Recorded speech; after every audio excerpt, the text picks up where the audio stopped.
Officiel. La chaîne qui enseigne. Abonnez-vous massivement. Alors rancunière ma case. Il y a une vraie rancunière. Oh, ils ont révélation. Karine mon compte ça bloqué les ketchup. Mais en tout cas les ketchup pas bloqué. Soit y habité les ketchup pas bloqué. Moi nana moi si à mon que à congolaise. À congolaise moi nana qui on a pointé au doigt y a une prophétie nanga. Azanga kelo ko sala. Nari au monde indique on va ba comédien je ne pense pas. Comédien a tombé mon le reka sila. Alors banini na luka leke tu na ndimi na ngana bima na ngazoba na bima na ngasoki nani na corona alors kuta le keshina ke lukae te bibi kapinga kenda ki corona salete alors kuta corona ka yemta na corona na bench c'était mozaki mwana ya leke ya Karim Mokonzi te gaste moi ya ki loka ba collaborer est-ce que boye bara leke tu ne bena zaki mwana ya gaste mo et ya plutôt ya Karim Mokonzi mais gaste moi ya ka pa Karim Mokonzi leti ba collaborer mais oui on les a révélation. Oye voilà, mesdames et messieurs, fidèles internautes, c'est Ngoye Babozé Belé partout dans le monde. On a une émission au plateau des stars, dans la République Nabiso Mozindo, et Sira Ptosolo, la Masolo sur Sofrien. Elle est avec moi, ma concert. Elle s'appelle Beryl Naïl de Solmaramonion sur Sofrien. Après avoir mis les belés que le fait émission mais les lundi à la présence de Nabisto Soné mais avant la personne Loba j'ai d'abord un grand merci Naola c'est ma caméra j'aime projet Bimbo man pourquoi pas Montréal lumière merci na maman Bimba maman Boyo maman Yabana merci bah bonne année déjà avance déjà merci na maman sur votre message vous commenter émission na ngai ndine c'est bien le bande émission elle est avec moi Beryl bonjour et bienvenue dans cette émission. Bonjour Diego. Bonjour. Posez. Ma fidèle internaute Yambo TV voilà je suis un mot gentil pour la bonne.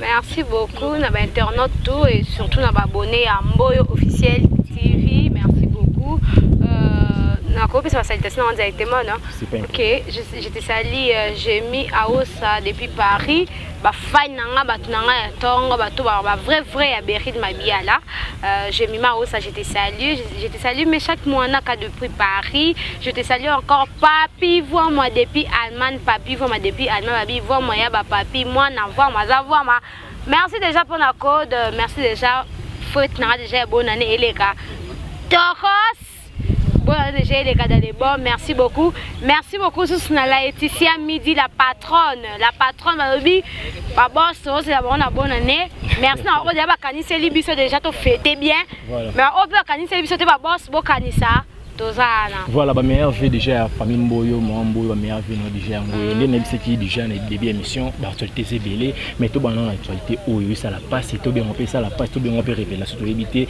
il y a prophétie il y a maman Emery on ça qui parce que ça les monsieur Belé comment on a prophétie on a ça le monde alors kuta est-ce qu'il y a prophétie c'est une petite fille avant de recevoir une Allemagne sur la coiffeuse alors kuta alale alors c'est là ba prophète ya be quand au bon biso alors kuta alale c'est moni ba sina baba icône tant yumu ko vanda o bulele ke o ko se mambo ça là ba on ndeni Diego so ba sangelo ko lo ba ntuka ba luka ele msuba bimelela monde avec buzz c'est wa pied to ba kinza ma pesa vision na provision ouais provision to mona vision si la ndo kiso provision tikena kindo ke mais to mona ka bana ki pa héritier watana bien pro ya pasi héritier ko tuka ki para kokolo en tout cas pene héritier pena ka ki para ofala le ba héritier bete héritier na tonte mais après tout bon so tali pesi la bisal pas en tante pas bete peka ki paka mais to mona ça l'explosion internet ba émission ba tout yo moni si le si ka ko répondre si les répondre étant na ki mukolo c'est bon ah non moi mukebe ki na regretter na benga maman na émission mususu ah moi mukebe na regretter na benga maman na retirer na bi yo mwana est-ce que c'est une vraie prophétie il fallait on a internet c'est important hein il avait 1000 moyens elle avait 1000 moyens ya ko zwa nani si la bisalu avec un moyen tout ya rejoindre si la bisalu elle a une chaîne monétaire elle a une chaîne YouTube plutôt oh la ko zoe facilement il y a ses contacts il y a tout à un bureau mobimba et puis artiste na biso ko pour ça bon ça grave hein avec 1000 moyens ya rejoindre si la bisalu ya c'est de bouche en bouche mais il y a la TV en tout cas pendant yo au gafa ko beti bana monte ke kabilo to salele kim sur internet aya souté mais prophétie wana est créé ba séparation loba entre bazo bakeno balesa ki mbongo pour asa la prophétie wana même si bazo pointer Belleville du doigt. Non, Belleville n'a rien à voir. Belleville n'a rien à voir. Vous voyez, ceux qui ba pointer Belleville du doigt pour un problème où il y a Richard Moukoko. Puisque Richard Moukoko travaille avec Belleville.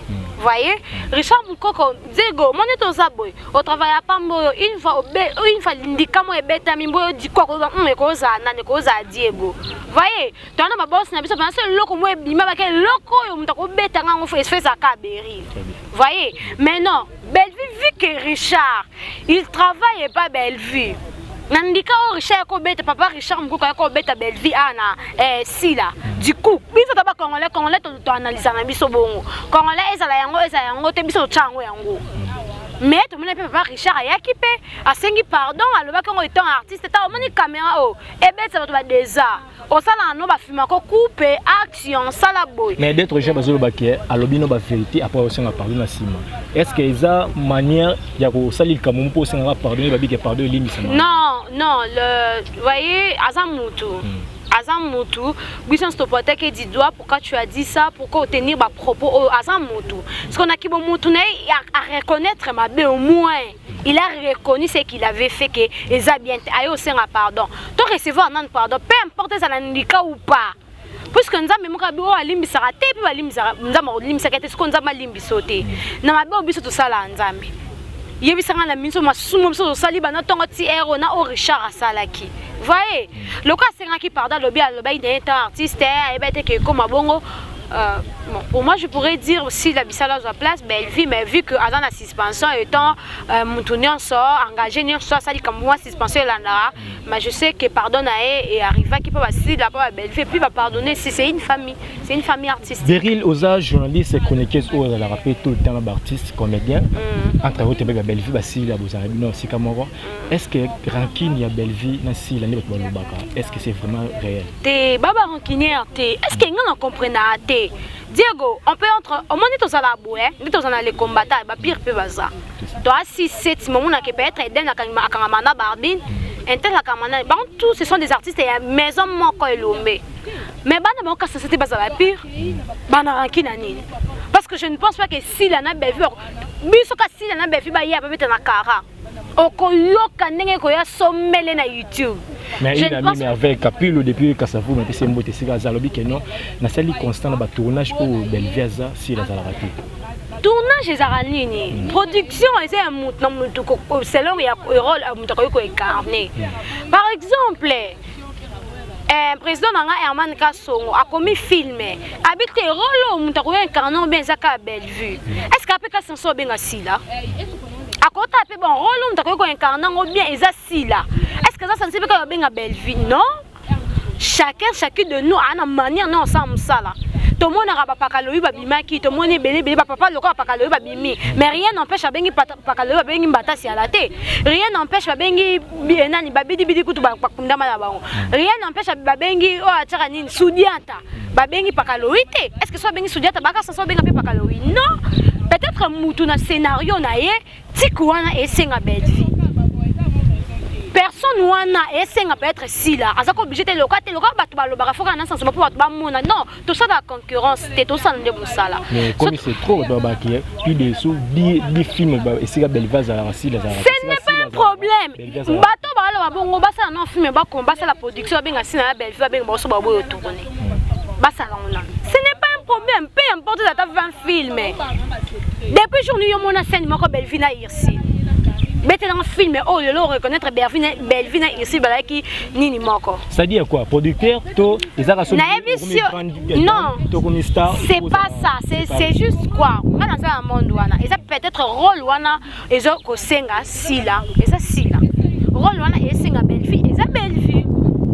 Pas obligé de faut que bacha sila, so qui ko personne wana et senga no sila. T'es pas bien en cas sila po bino boloba ke basala et sika morde. Non? Maintenant à scène, il y a mon doigt bakete na rôle personne non. Sans juste les ça bien. Sans juste Belleville à quoi incarner au calme m'a posé dans un inquiétude.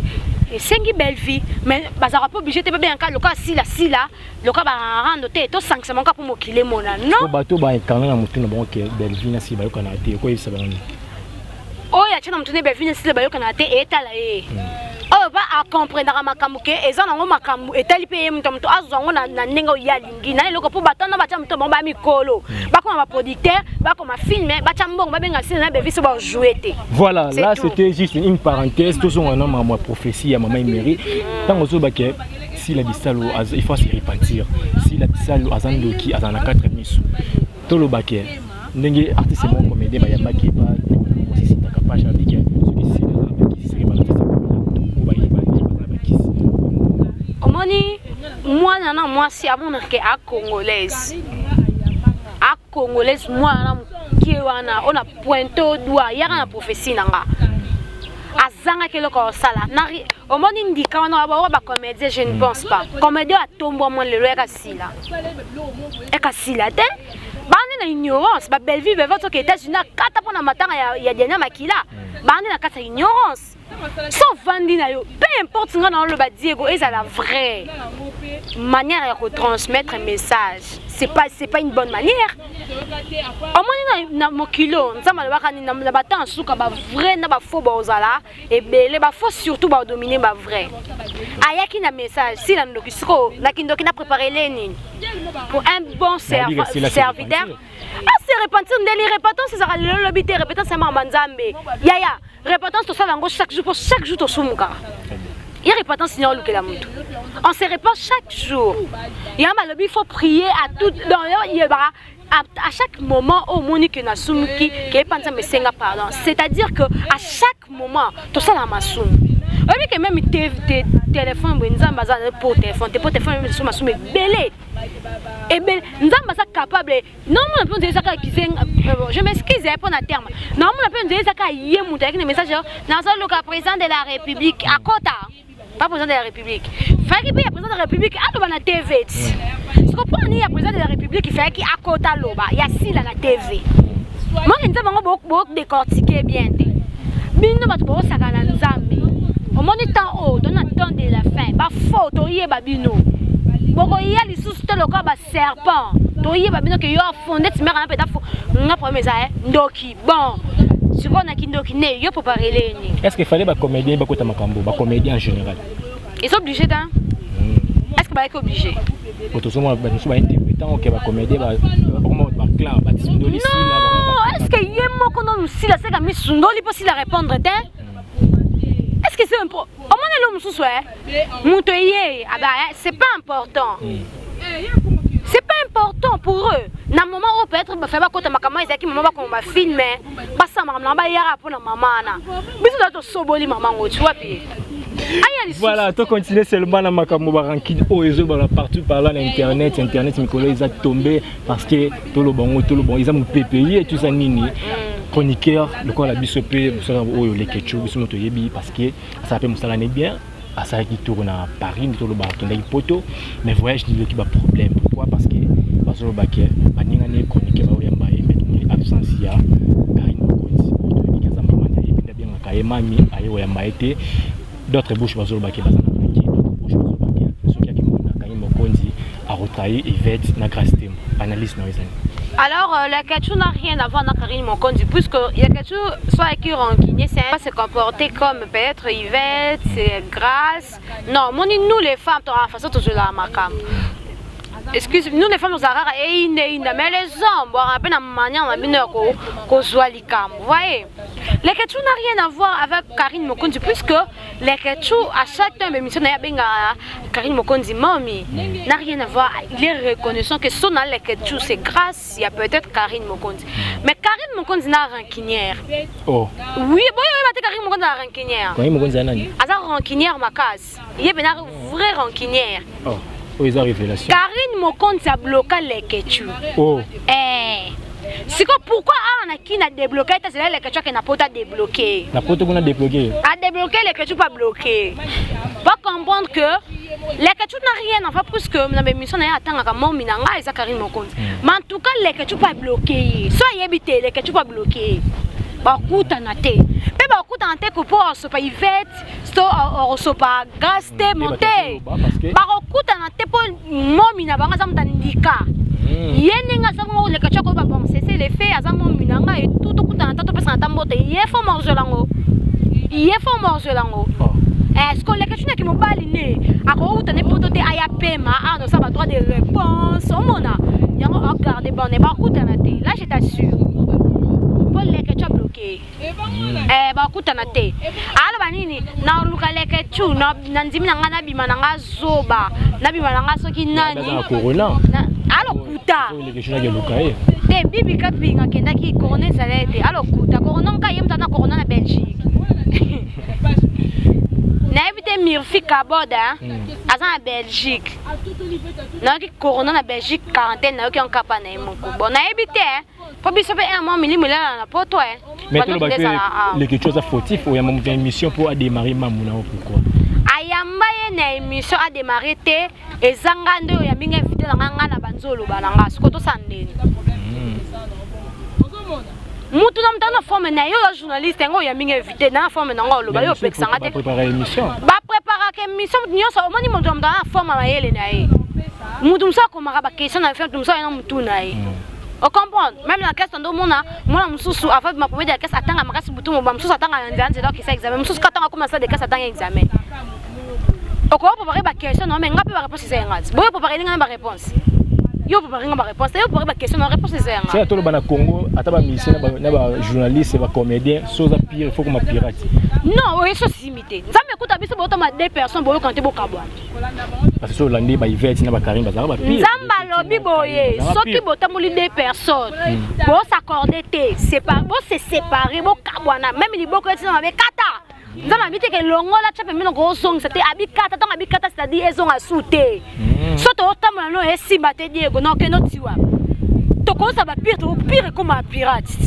bon banda lelo yesu kutu mutali na melina tekae pire comme un pirate bon ce ko biso to comme mama pire na pirate c'est simité to kabo na biso voilà mais toujours la émission ya lekechu na conférence na biso Jessica Vulu lekechu ba propos na ye aza contre ba chinois to yebi ke ba chinois baza bana to ba bana ya Karim Mokonzi est-ce que rancune o ndizo kindeli muto ko senga mninga pardon zate pardon pour anoni basenga pardon ka panzambi pardon non poani pardon pourquoi pardon moi mtasenga pardon non moi nazaki na humilité preuve ane maman za bando bloquer moi voyez parce que les que tu as le ba minke momi nanga ya Karim Mokonzi donc déjà moi na lo ba bongo et comme il a quitté mais tant à s'engager à bloquer moi na skoto sandeni oh à bloquer comme les que tu ça qu'à débloquer les que tu na poto a qu'à bloquer les que tu na poto skopo na nini fait comme le bloquer depuis awa peut-être am sûr que moi na ye na poto aye ba mboka nga na zalaka bona nini banga s'obligé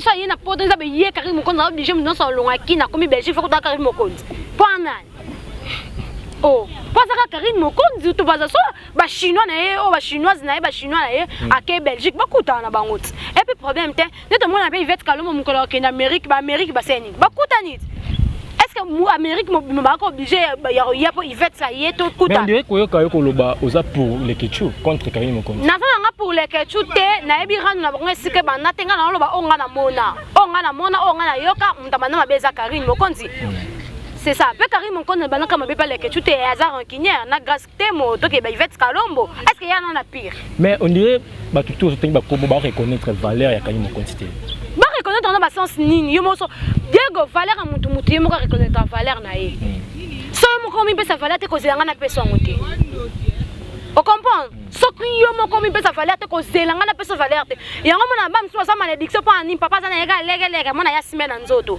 ana ba parents mso ana position faiblesse bana balesa ke meso telemi moi biso papa biso nga ba sa ta lobby te makoleka na prendre ndako pupu to bien que le roi de la forêt banyama tout au côté zamba malobi na été o comprendre to yebi déjà que papa so ndenga tala nga bo alo bataille so déjà ça nini tika mais so banzo beto masolo ko papa na mono bi baba camarade et la kiste que fa comme la légèreté pour tout c'est kaka tout à la émission kala ya Grâce Tembo à nous reconnaître que c'est comme journaliste c'est grâce à Karim Mokonzi. Eh, ça boya ngopé, aboya atteint. Mais toujours la dernièrement émission moi de Salara récemment à lobby ba comme ça journaliste et Zawi Ranson mais hérité tanga ba musicien mo wana matin comme Karim Mokonzi.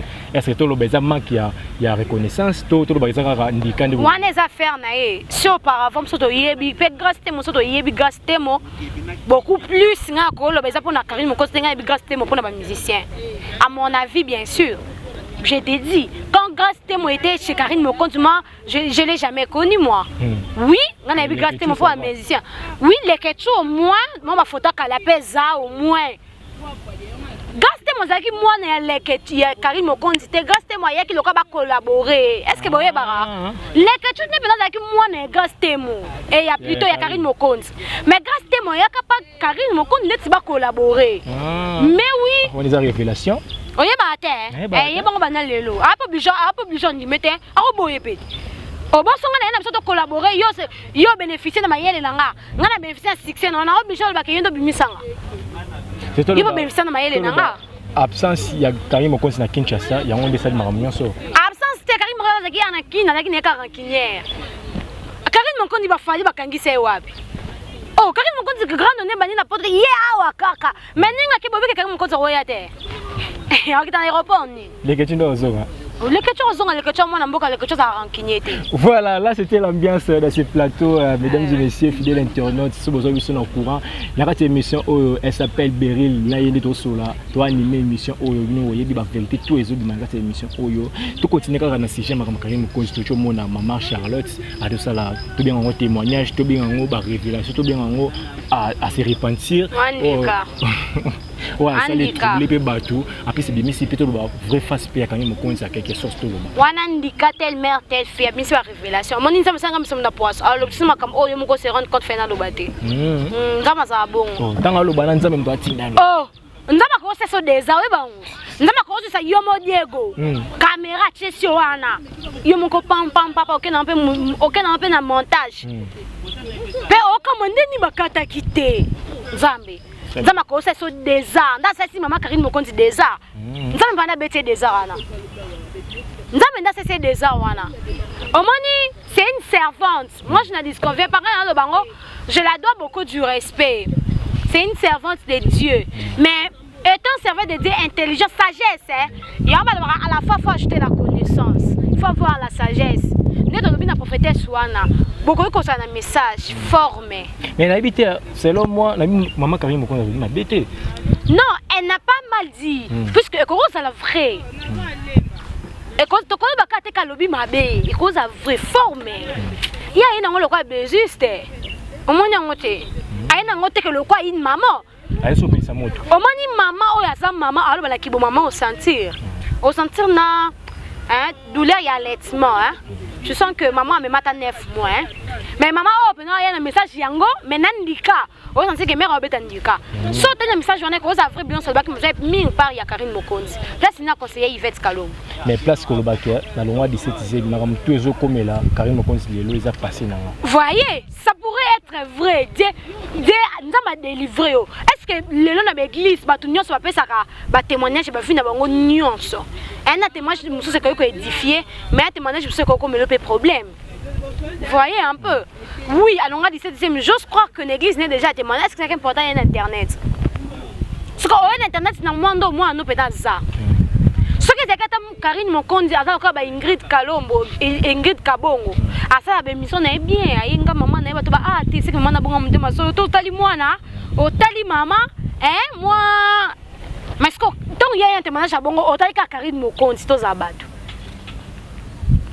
Et quand ça n'en peut vraiment ça m'a délivré tout n'enga lobby wana oui on a discouvert pas dire est capable. Mais vie Karim Mokonzi a mené. Maman il m'a mis sa profession, m'a la Karim Mokonzi ba lox sur bosso m'a na vie adongwe. Mais oh tu confirmer comme bon aïe avec que non, c'est tout bagay li bala on Karim Mokonzi caractère sérieux. To c'est la totalité. Biso pe total ka ba téléspectateur na ba téléspectatrice. To visionner ka. To kufite ba ko c'est la pe mu ko likambute. Total, est-ce que message bossa mi bala Karine. Yé me bala Karine ça bisa message mon nzaba la isinga mo bala vina mo bala vina. Biso bo saka na nzamba nzo kinzamba tatunate. Mais ça c'est dire qu'on appelle ça Beryl Ndeni. Je me contente de ça moi qui les couffé. Arrive à répéter papa là. Parce que ma béka maman le bagi pour le big esprit qui pas janvier, il y a combien? Tu connais ça va transfert d'esprit. Ngana béka mon ça transfert d'esprit zanzam. Est-ce que j'avais dans bon la motem? J'avais tué ça quand poli. Oh. Bon, j'avais finga tile. J'avais dans loin poli. Tile là j'avais finga ka. Est-ce que j'avais bon so ba ta émission na vida na ka finga na pas ça on fina e. J'avais tile là finga ka. Si bon muto za ki na express wa ngolongo etiki nzo tendeni. Tabusaka na nzambe te. Diego, to saka na nzambe te nzamba muninga mutu te. Omoni to sabwe na se monde museza. Mutakela nka nzambe. Omoni to sabe esprit etambula. Ngalo to mo te mtombo nka nzambe. Siko amuninga mutu te. Mutu alongola milimo na to mutacha bangule ya nzambe. Prophète, un serviteur nzambe. C'est une servante de Dieu, je n'en disconviens pas, elle est une servante de Dieu. Mais elle dit à la fois faut ajouter la connaissance. C'est-à-dire, étant servant de Dieu, tant qu'il y a un message dans la TV, il faut contrôler. Qu'est-ce que j'ai dit? Est-ce que c'est que je suis en train de dire et édifier tout que beau temps? La polémique. À l'époque, moi je ne l'ai jamais connu. Namoni maman Karine Moko de Makambo. Attends, depuis Azala maman. Message Joana. Kaka il fait na Karine Moko de Baba. Il y a Bimaka Bongo. C'est qui est janvier, abima qui est janvier à milieu mabe. Non, j'avais fait moi. Ton le banin. Moi j'avais tout le temps quand impoli. Ce comme il est en janvier, ça. Est-ce qu'il y a une transfert? On a des comme de transfert, mais c'est un zamba. On n'a pas battu. À chaque fois, on goûte bamizima, le barataka pour milieu me quota. Oui, mais on doki. Quoi ça monte à milieu? Milieu c'est ça qui doki. Tout ce qu'on fait, la conscience à monter, c'est déjà l'esprit. Esprit à monter. Tu as un esprit de temps la casse de l'eau. Esprit à mutu, il y a bon zamé, l'esprit mususu, autre esprit ça d'ailleurs kindoki. Quand tu fais des choses inconscientes, quand film non, ils avaient que film kindoki. Pourquoi ça ramène mon film ma casse mon ozan kindoki té. Quand film ça mon moi que moi telle meli mon kola zandoki. Quand tu vas bon moi zandoki. Quand film da même que dire moi la film moi ça c'est la sorcellerie. Kindoki en français c'est de la sorcellerie. C'est d'autres esprits. Tu travailles pas dans ton esprit, esprit c'est travailler na katina yo. Voilà, mesdames et messieurs, fidèles internautes, c'est vraiment ça déjà si n'est pas J'aime Pro, Jérémy Bouma, tout le monde sur l'émission, nous sommes maman sur les ébélés, la bérie, nous avons besoin de après, professeur maman, pour des réponses à Yves Kalombo, à cette émission, est-ce qu'il fallait à cette émission? C'est à son avis, bien sûr. Il a trouvé une bonne émission. Peut-être, il y a une émission comme on a formé dans la Macam. Si là, à Bété Kara. Vous voyez? Mais bien répondre. À son avis, à mon avis, c'était bon à répondre. Il y a des délires, moi je ne suis pas là. Il y a des délires, il y a des délires. Il y a des délires, il y a des délires, habiter un fou quand il y a répondre. Sauf que maman, il y a les soucis, il y a les soucis. Il y a des soucis, il y a des soucis, il y a verser. Mais quand il me compte pas à moi, on a passé. Est-ce qu'il nous faut battre Jean 3,16? Voilà, mesdames et messieurs, fidèles, c'est par là que tout c'est point l'émission de Bisso, le big sur le délai, Berry là toujours présente. Il y a une invitation de Bisso, Berry tout le monde soit souka, un mot de la fin de l'émission. Mot de la fin de l'émission, ça qui est na YouTube, mon nom est en fin à continuer. Bonne chance. Oh pas moni aoya asala musala asa cop nae oh pas moni engage ka famille nae pone ça biloko to ça to no ba miketo bo to engage ba futur na biso engage futur nae yo impoli ça boulot nao yo peut respect ça cop nao do évoluer bongo. Merci beaucoup, je n'ai plus rien à dire. Voilà, mesdames et messieurs, tout comme la souka émission na biso Mozindo Iska c'est tout ce que les gens disent tout bas. Merci na wala ma caméra, J'aime Pro, Jérémy Mbourma. Pourquoi pas Montréal, Lumière. Merci na maman Mboyo, famille Mboyo Mobima. Merci na PCP, merci na Yemoko, maman Grâce. Merci beaucoup. De retour à la prochaine. Bye. Officiel. La chaîne qui enseigne. Abonnez-vous massivement.